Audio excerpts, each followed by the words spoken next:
Hello friends, இன்றைக்கி நம்ம daily லைஃப்க்கு தேவையான கிச்சன் டிப்ஸ் அண்ட் ட்ரிக்ஸ் தாங்க பார்க்க போகிறோம். வீடியோவை ஸ்கிப் பண்ணாமல் முழுமையாக பாருங்கள்.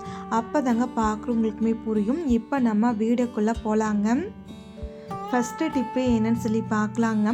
நம்ம வீட்டில் மட்டன் வாங்கிட்டு வந்தாலும் சரி, சிக்கன் வாங்கிட்டு வந்தாலும் சரிங்க, நம்ம என்ன தான் க்ளீன் பண்ணி வச்சாலும் அந்த சிக்கனாக இருக்கட்டும் மட்டனாக இருக்கட்டும்ங்க, ஒரு மாதிரி கவுச்சி ஸ்மெல் இருந்துகிட்டே இருக்கும். அந்த ஸ்மெல் போகிறதுக்கு இந்த டிப்பை நீங்கள் ட்ரை பண்ணி நீங்கள் க்ளீன் பண்ணி எடுத்துக்கலாங்க.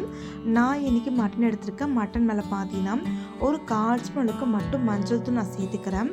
அதுக்கப்புறம் நம்ம பாதி லெமன் ஜூஸ் ஃபுல்லாகவே நம்ம மட்டன் மேலே டேரெக்டாகவே நம்ம பிழிஞ்சு விட்டுக்கலாங்க. அதுக்கப்புறம் எப்பவும் போல் நீங்கள் தண்ணி ஊற்றிக்கலாங்க மட்டன் கழுவுறதுக்காக. அதுக்கப்புறம் கை வச்சு நல்லா மட்டனை க்ளீன் பண்ணி எடுத்துக்கலாங்க.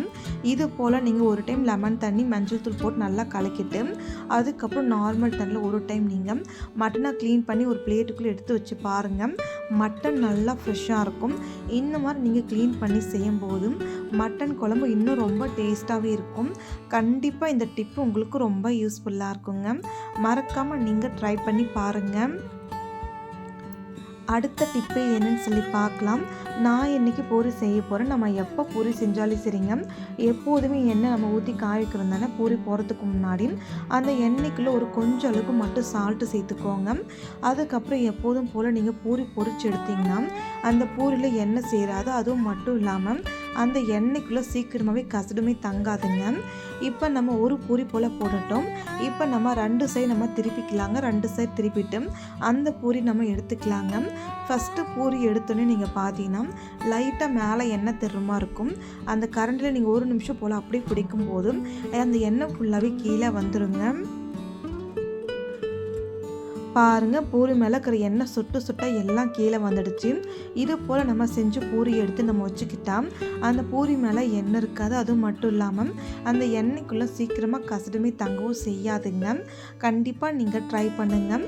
நான் இப்போ அடுத்த பூரி போட்டு காமிக்கிறேன்.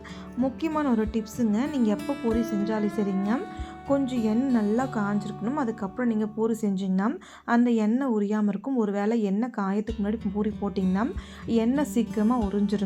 கண்டிப்பாக பூரி செய்யும்போது இந்த டிப்பு நீங்கள் ஃபாலோ பண்ணிக்கோங்க. அடுத்த டிப்பு என்னன்னு சொல்லி பார்க்கலாங்க. நான் இன்றைக்கி பார்த்தீங்கன்னா வெண்டைக்காய் எடுத்திருக்கேன். நம்ம வீட்டில் நம்ம எப்போயாச்சும் குழம்பு செய்கிறதுக்கோ இல்லை பொரியல் செய்கிறதுக்கோ வெண்டைக்காய் நம்ம ஒரே மாதிரி நம்ம கட் பண்ணோம் இல்லையா, அது மட்டும் இல்லாமல் ரொம்ப ஈஸியாக டக்குன்னு கட் பண்ணேன். இந்த டிப்பை நீங்கள் ட்ரை பண்ணுங்கள். நான் எப்போதும் போல் வெண்டைக்காய் எடுத்திருக்கேன். வெண்டைக்காய் பார்த்தீங்கன்னா எல்லாம் ஒரே சைஸில் இருக்கிற மாதிரி வெண்டைக்காய் நீங்கள் இது போல் அழகாக நீங்கள் எத்தனை உங்கள் கையில் வைக்க முடியுமோ அதுக்கேற்ற மாதிரி கரெக்டாக நீங்கள் அடுக்கி வச்சுக்கோங்க. அதுக்கப்புறம் ஒரு லப்பர் எடுத்துக்கலாங்க. லப்பர் எடுத்துகிட்டு அந்த வெண்டைக்காய் நல்லா லப்பரை டைட்டாக போட்டுக்கலாங்க. பாருங்கள், லப்பரை நம்ம டைட்டாக போட்டாச்சு. அந்த லப்பரை நீங்கள் சென்ட்ரல் தள்ளி விட்டுக்கோங்க. அதுக்கப்புறம் நம்ம வெண்டைக்காய் பிளேட்டை சைடில் வச்சுட்டு ஒரு காய் வெட்டுற கட்டிங் போட்டு எடுத்துக்கலாங்க.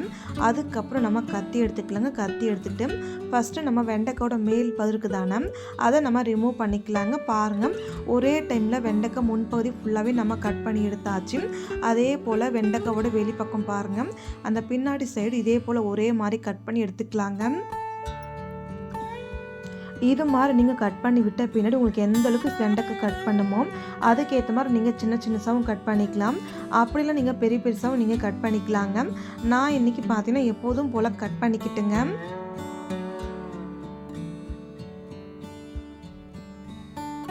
பாருங்கள், வெண்டைக்காய் கட் பண்ணிட்டு லாஸ்ட்டில் லப்பர் அழகாக இப்படி எடுத்துக்கலாங்க. ரொம்ப ஈஸியாக இருக்குங்க இந்த மெத்தடு. ஒரே ஷேப்பில் வெண்டைக்காய் வேணாலும் இந்த மெத்தடில் நீங்கள் ட்ரை பண்ணலாம். அப்படி இல்லைனா அந்த வெண்டைக்காய் ஃபுல்லாகவே ரொம்ப குட்டி நறுக்குன்னாலும் இந்த டிப்பை நீங்கள் ட்ரை பண்ணலாம். ரொம்ப சீக்கிரமாக வெண்டைக்காய் நம்ம கட் பண்ணி எடுத்துக்கலாங்க. இப்போ நான் பாருங்கள், அடுத்த ரோல் அதே மாதிரி எடுத்திருக்கேன்.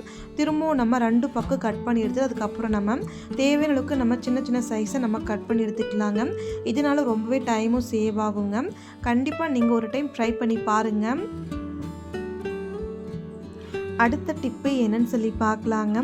நான் இன்றைக்கி பார்த்தீங்கன்னா தேங்காய் எடுத்திருக்கேன். நம்ம வீட்டில் நீங்கள் பார்த்தீங்கன்னா தேங்காய் எடுத்தாலே பாதி நம்ம உடச்சிட்டு நமக்கு இப்போ தேங்காய் குழம்புக்கு தேவைன்னா போது நம்ம உடைக்கணும்ல தேங்காவை, அது உடைக்கிறது ரொம்ப கஷ்டப்பட்டு உடைப்பீங்க இல்லையா, அதுக்கு இந்த டிப்பை நீங்கள் ட்ரை பண்ணுங்கள். எப்போதும் போல் ஒரு கத்தி எடுத்துகிட்டு அந்த தேங்காய் ஒரு கையில் நல்லா பிடிச்சிக்கோங்க. இந்த தேங்காய் ஃபஸ்ட்டு ஒரு கீத்து மாதிரி நீங்கள் போட்டுக்கணும். ஒரு கீத்து மாதிரி ஒரு பீஸை நீங்கள் போட்டு எடுத்துட்டா அதுக்கப்புறம் லென்த்தாக கீத்து மாதிரி நீங்கள் போட்டுட்டு இந்த தேங்காய் தேங்காய் ஃபுல்லாகவே அழகாக நீங்கள் தட்டி எடுத்துக்கலாங்க. கொஞ்சம் கூட கஷ்டமே இருக்காது. ரொம்ப ஈஸியாக வேலையும் முடிஞ்சிடும், டைமுமே சேவ் ஆகுங்க. இப்போ பாருங்கள், நம்ம எல்லா தேங்காயுமே அழகாக நம்ம கீத்து மாதிரி நம்ம போட்டு எடுத்தாச்சுங்க. கொஞ்சம் தேங்காய் கூட வேஸ்ட் ஆகலை. இப்போ இது போல் தேங்காய் நமக்கு தேவைன்னா இது போல் நம்ம தேங்காயை கீத்து போட்டு எடுத்துக்கலாங்க.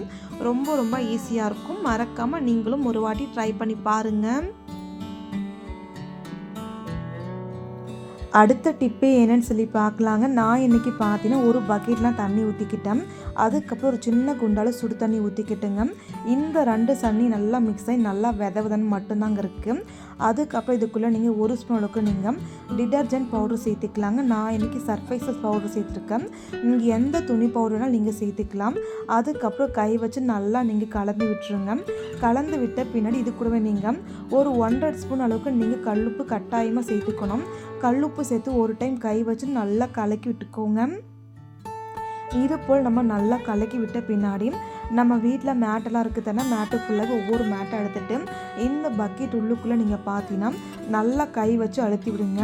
இது போல் ஒவ்வொரு மேட்டாக போட்டு ஒவ்வொரு டைம் நீங்கள் நல்லா அழுத்தி நின்றுட்டிங்கன்னா அந்த மேட்டில் இருக்கிற அழுக்கு ஃபுல்லாகவே இந்த தண்ணியில் தாங்க இருக்கும். நிறைய பேர் பார்த்தீங்கன்னா கஷ்டப்பட்டு மாங்குன்னு மேட்டை போட்டு அடிப்பாங்க. அதுக்கப்புறம் சோப்பை போட்டு ஸ்க்ரப்பு பண்ணுவாங்க. இனிமேல் அந்த மாதிரி பண்ணாமல் இந்த டிப்பை நீங்கள் ஃபாலோ பண்ணுங்கள். இப்போ நம்ம மேட்டு ஃபுல்லாகவே நல்லா உரைச்சிட்டு 1/2 மணி நேரம் விட்டுருணுங்க. 1/2 மணி நேரம் கழித்து நீங்கள் பார்த்தீங்கன்னா அந்த மேட்டில் இருக்கிற அழுக்கு ஃபுல்லாகவே பக்கெட்டில் அந்த தண்ணியில் தாங்க இருக்கும். அதுக்கப்புறம் ஒரு டைம் நீங்கள் பக்கெட்டில் இருக்கிற மேட்டை ஒரு டைம் நீங்கள் துணியை அழைக்கிற மாதிரி லைட்டாக இது போல் நீங்கள் அழைச்சி விட்டுக்கணுங்க. இந்த மாதிரி நீங்கள் அழைக்கும் போது பார்த்தீங்கன்னா மேட்டில் இருக்கிற அழுக்கு ஃபுல்லாகவே அந்த பக்கெட்டில் இருக்கிற தண்ணியில் வந்துடும். அதுக்கப்புறம் வேறொரு பக்கெட் நீங்கள் வச்சுக்கலாங்க. இந்த மேட்டு ஃபுல்லாகவே ஒட்டுக்க எடுத்து போடாமல் தனித்தனியாக இது போல் நல்லா அழுத்தி விட்டு நல்லா அழைச்சிட்டு அதுக்கப்புறம் நம்ம மேட்டை எடுத்து போட்டுக்கலாங்க.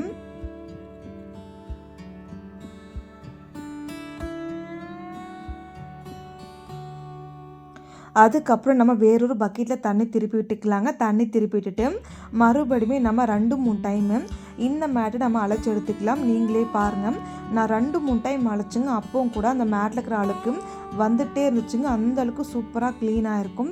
கண்டிப்பாக நீங்கள் சால்ட்டு சேர்த்து க்ளீன் பண்ணிங்கன்னா மேட்டில் எவ்வளோ அழுக்கு இருந்தாலும் ரொம்ப ஈஸியாக போயிடுங்க.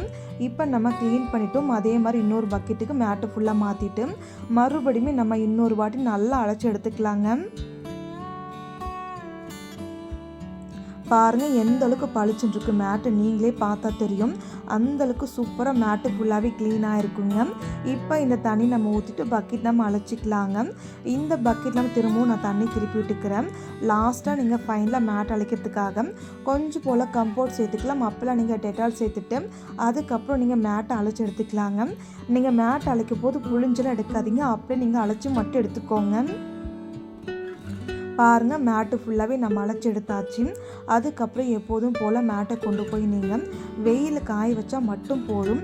ரொம்ப சூப்பராக பளிச்சுன்னு க்ளீன் ஆகும். இதுக்காக நிறைய பேர் மேட்டை போட்டு அடி நடிப்பாங்க. இனிமேல் அந்த மாதிரி பண்ணாமல் வாஷிங் மிஷின் இல்லாமல் ரொம்ப ஈஸியாக கை வலி இல்லாமல் இது போல் நீங்கள் க்ளீன் பண்ணி வச்சுக்கலாங்க. கண்டிப்பாக இந்த டிப்பு உங்களுக்கு ரொம்ப யூஸ்ஃபுல்லாக இருக்கும். மறக்காமல் நீங்களும் ஒரு வாட்டி ட்ரை பண்ணி பாருங்கள். நான் இப்போ வெயிலில் காய போட்டேன், நீங்களே பாருங்கள் எந்த அளவுக்கு நல்லா பளிச்சுன்னு இருக்குன்னுட்டு. கட்டாயமாக இந்த டிப்பு உங்களுக்கு ரொம்ப யூஸ்ஃபுல்லாக இருக்குங்க. மறக்காமல் ட்ரை பண்ணுங்கள். அடுத்த டிப்பு என்னன்னு சொல்லி பார்க்கலாங்க. நம்ம வீட்டில் நீங்கள் பார்த்தீங்கன்னா பச்சை மிளகா கொஞ்சம் நம்ம அதிகமாக வாங்கிட்டு வந்துட்டாலே அந்த பச்சை மிளகா கொஞ்ச நாள் மட்டும் நல்லாயிருக்கும். நாளாக பச்சை மிளகா சீக்கிரமாக பழுத்து போயிடும், அப்படிலாம் கெட்டு போயிடுங்க. அதுக்கு இந்த டிப்பை நீங்கள் ட்ரை பண்ணுங்கள். நான் பார்த்தீங்கன்னா பச்சை மிளகா காம்பு ஃபுல்லாகவே எடுத்துட்டேன். அந்த பச்சை மிளகாக்குள்ளே ஏதாச்சும் கெட்டு போன பச்சை மிளகா இருந்தாலும் அப்படிலாம் பழுத்த பச்சை மிளகா இருந்தாலும் தனியாக நீங்கள் எடுத்து வச்சுக்கோங்க. இப்போ நம்ம பச்சை மிளகா காம்பு ஃபுல்லாகவே நீக்கியாச்சுங்க. இந்த பச்சை மிளகா தண்ணி ஊற்றி நல்லா நான் வாஷ் பண்ணி எடுத்து வச்சுருக்குங்க. இந்த பச்சை மிளகா நம்ம எப்படி ஸ்டோர் பண்ணிக்கலாம்னு சொல்லி பார்க்கலாம். ஒரு பிளாஸ்டிக் கண்டெய்னர் எடுத்துக்கலாங்க. இந்த பிளாஸ்டிக் கண்டெய்னருக்குள்ளே இந்த பச்சை மிளகா ஃபுல்லாகவே நம்ம சேர்த்துக்கலாங்க. நான் பார்த்தீங்கன்னா பச்சை மிளகா 1-2 பச்சை மிளகா மட்டும்தாங்க பழுத்துருக்கு. அதுவுமே நான் இதுக்குள்ளேயே சேர்த்துக்கிட்டேன். ஏன்னா ஈவினிங் செய்யும்போது பழுத்த பச்சை மிளகாவை எடுத்து நான் யூஸ் பண்ணிப்பேங்க. இப்போ நம்ம பச்சை மிளகா சேர்த்து விட்ட பின்னாடி இதுக்குள்ளே நீங்கள் பார்த்தீங்கன்னா ஒரு ஸ்பூன் அளவுக்கு மட்டும் நீங்கள் தேங்காய் எண்ணெய் நீங்கள் சேர்த்துக்கணுங்க. கட்டாயமாக நீங்கள் தேங்காய் எண்ணெய் அப்படிலாம் நீங்கள் சமையல் எண்ணெய் எந்த வேணாலும் நீங்கள் சேர்த்துக்கலாம். அதுக்கப்புறம் இது கூடவே நீங்கள் ஒரு 1/4 ஸ்பூன் அளவுக்கு மட்டும் மஞ்சள் தூள் நம்ம சேர்த்துக்கலாங்க. பாருங்கள், மஞ்சள் தூள் நீங்கள் சேர்த்து விட்ட பின்னாடி பாக்ஸ் மூடியை க்ளோஸ் பண்ணிவிட்டு லைட்டாக நீங்கள் பச்சை மிளகா கலக்கி வச்சுக்கலாங்க. லைட்டாக நீங்கள் கலக்கி விட்டுட்டு எப்பவும் போல் நீங்கள் ஃப்ரிட்ஜுக்குள்ளே ஸ்டோர் பண்ணி வச்சிங்கன்னா 1 மாதத்துக்கு மேலே வச்சா கூட சரிங்க, ஒன்றுமே ஆகாது. நல்லா ஃப்ரெஷ்ஷாக இருக்கும், பூர்ணம் பிடிக்காது, கெட்டு போகாது, அழுகியுமே போகாது. கட்டாயமாக ட்ரை பண்ணி பாருங்கள். ஓகே ஃப்ரெண்ட்ஸ், இந்த டிப்ஸ் இந்த வீடியோ உங்களுக்கு பிடிச்சிருந்தா மறக்காமல் வீடியோக்கு லைக் பண்ணுங்கள், கமெண்ட் பண்ணுங்கள், சப்ஸ்கிரைப் பண்ணுங்கள், ஷேர் பண்ணுங்கள். மறக்காமல் ட்ரை பண்ணுங்கள், மறக்காமல் ஐஃப் கொடுங்க. தேங்க்யூ ஃப்ரெண்ட்ஸ், தேங்க்ஸ் ஃபார் வாட்சிங்.